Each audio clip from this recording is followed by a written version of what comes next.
Então, de acordo com o dicionário e as definições da Oxford Languages, dicionário de português,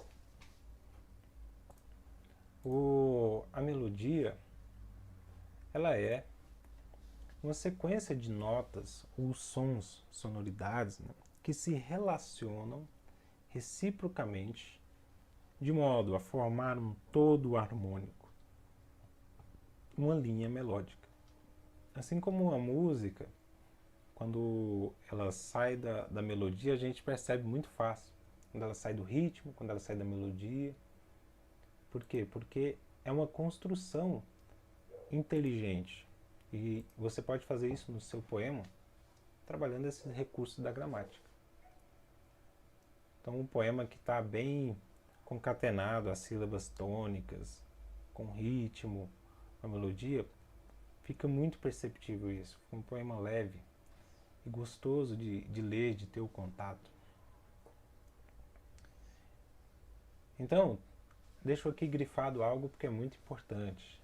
Todo verso possui uma característica métrica que define seu tamanho e sua estrutura rítmica.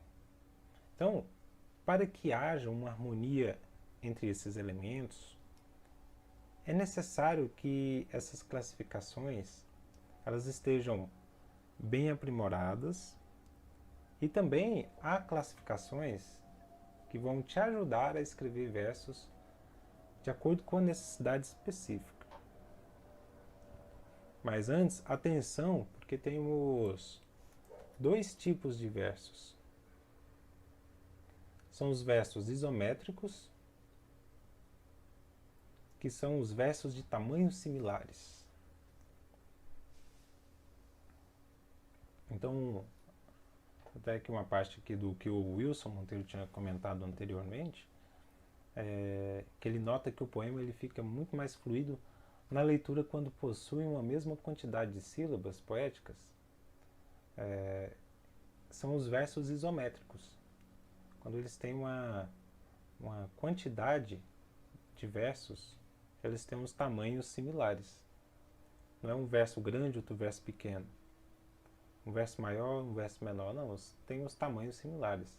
E os versos heterométricos são versos de tamanhos diferentes, ou seja, um verso maior com um verso menor. Então, esses dois tipos mencionados acima classificam-se as divisões silábicas na poesia. Que é dividir através dos poemas. Então, diferentemente da divisão silábica das palavras, que comumente vemos na escola, então, na escola a gente vê a separação silábica como fizemos ali anteriormente, vou fazer aqui um exemplo com vocês. A divisão poética, ela se diferencia pelo fato de que o ritmo contínuo em um conjunto de palavras necessita de sílabas tônicas e fracas em determinadas sequências. Então, são as sílabas tônicas e atônicas. Atônicas são as sílabas mais fracas em relação à sílaba mais forte. Então, vamos ver que essa divisão é diferente do que vemos na escola. Por exemplo, na escola, a palavra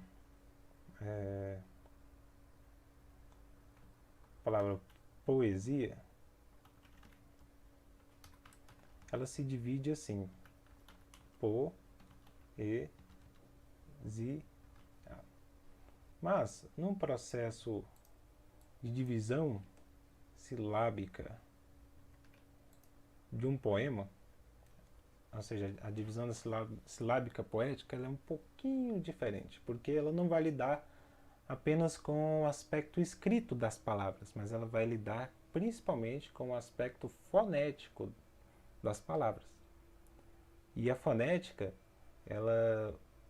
a divisão quando a gente fala uma palavra, ela não é tão dividida de uma maneira como é na palavra escrita, como vemos aqui na palavra poesia.